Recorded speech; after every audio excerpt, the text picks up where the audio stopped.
Silav, ez danî me. Li Sanîtona Kalîforniyayê li navenda herêmî wekî koordînatörê xizmetê kar dikim. Îro ez dixwazim bu were xala heştemîn ya rêbaza HCBS'yê nîqaş bikim. Şertê xwegîhandina xurekan. Ev şert nîşan dide ku bername û çalakiyên xwe dikarin kontrol bikin û kengî hûn bixwazin hûn dikarin xwe bigihînin xurekan. Kan bi hevre bibînin, bernameyeka hunerî ya îlhambexş, otobüseke Volkswagen û dolabeke tije şorbe çawa dikin ku nişteciyên insanî û oksî xwe bigînin çalakiyên taybet.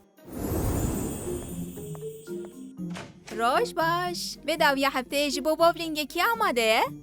Te got me? Pir baş e. Ah, dema min a qehwê hat. خێرە حەیران بەری ji bo bowlingê tu gelekî bikelecan bû. Belê, ji bo ez fêr bibim tîma min ji bo roja şemiyê fêrkarî ji min re plîlan kiribûn. Ez te baş fêm dikim. Roja şemiyê bo taştiya şampiyonaniya Baskin Robbins hatin vexwendin. Heke wekî fate bîne pêşengeya min a hunerê roja şemiyê û min hîn jî perçek jî neqedandiye. Kevhalaya valaya odeya te? Hey, tiştek nehat bîra min. Ev rast e. Em ji novaya re jî bêjin. Ji min re çi bêje? Ti kes naxwaze biçe bowlingê. Çi? Steven dixwaze beyzbolê bilîze. Maya dixwaze biçe taştê û Lorenzo ji ber ku wênekî pir xirab çêkiriye gelekî bi strese. Bi rastî dibêjî? Ji bo hunerê na. Ne mesele? Dikarim betal bikim. Bo alîkariyê dikarim çi bikim? Ji bo alavan bibin pêşengeya xwe ya hunerê pêdeviya min bi alîkarî heye. Ma cîpa me ji bo çi heye? Tu dikarî min bibî wê derê? Helbet. Li wê derê gelek ode hene. Tu dikarim min jî bibî? Helbet.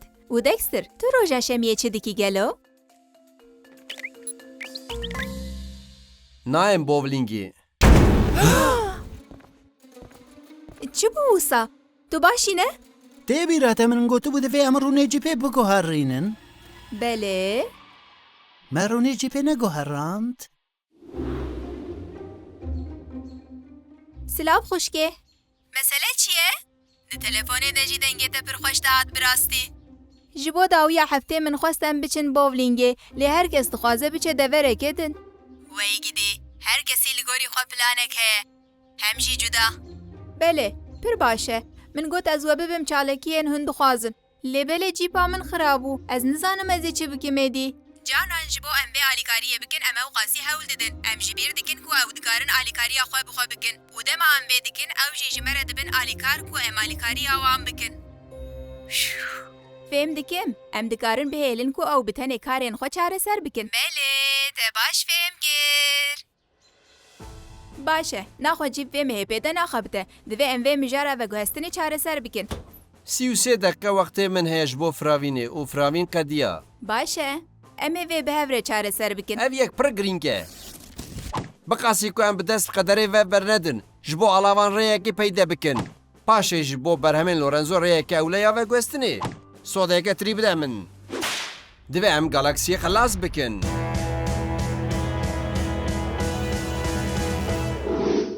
Em ê bernameyekê li gorî her kesî saz bikin hevalno. Wekî ku Lanterman digot, ji bo çareserkirina zaman û mekan divê hûn destûrê bidin zamanê xwe. Em ê teknîka Napolitan bikarbînin. Qehweyî têwateye veguhestina alavên Lorenzo. Spî têwateye seyariyeke ku diçe qada beyzbolê. Pembeyî çi ye? Tufrengî. Baş e, ev plan bi rastî te kûz dibe. Yokê min digirtin dikarim min bibe fêrkariyê. û bîsikberên min ji Venus re peyam reşand. Piştî min bibe pêşengehê wê de were rahêje te. Haştere, dema te xweş. Lorenzo! Neqliyeya te ya hunera kozmîk hat. Ev têwateya başiyeke sî û du cireyî. Bu ji me re serkeftinê. We bi rastî jî berpirsiyarî wergirt. Em her mehvê bikin. Fikreke baş e. Hey me qala fikrên baş kiriye ji bo cêya pêşengeha min û hunerê jî pêdeviya min bi fikrî we heye. Baş e. û niha xwarinê dixwazim. Baş e, min bişopîne. Ev çawa ye? Bite? Ev berhemek hunerî ye, hunerî ye. Ev bi rastî jî berhameke hunerî ye.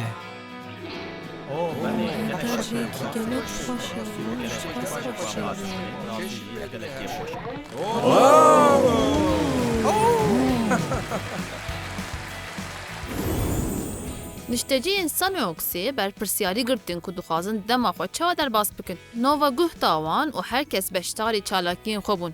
Lorenzo pêşengeha xwe vekir û ya herî gelîng jî Dexter xwarin xwar. Hûn xwedî maf û azadî ne ku bernameyên xwe kontrol bikin, xwe bigihînin xurek û vexurekan û beşdarî çalakiyên xwe bibin. Ji bîr nekin, guherînên mezin û bandorker baxaftinên biçûk dest pê dikin. Wekî kesekî ku xizmetê dide, kesnavendî, dêwê wa tê ku hûn guh bidin mirovên ku hûn piştgirî dikin û li gor wê tev bigerin.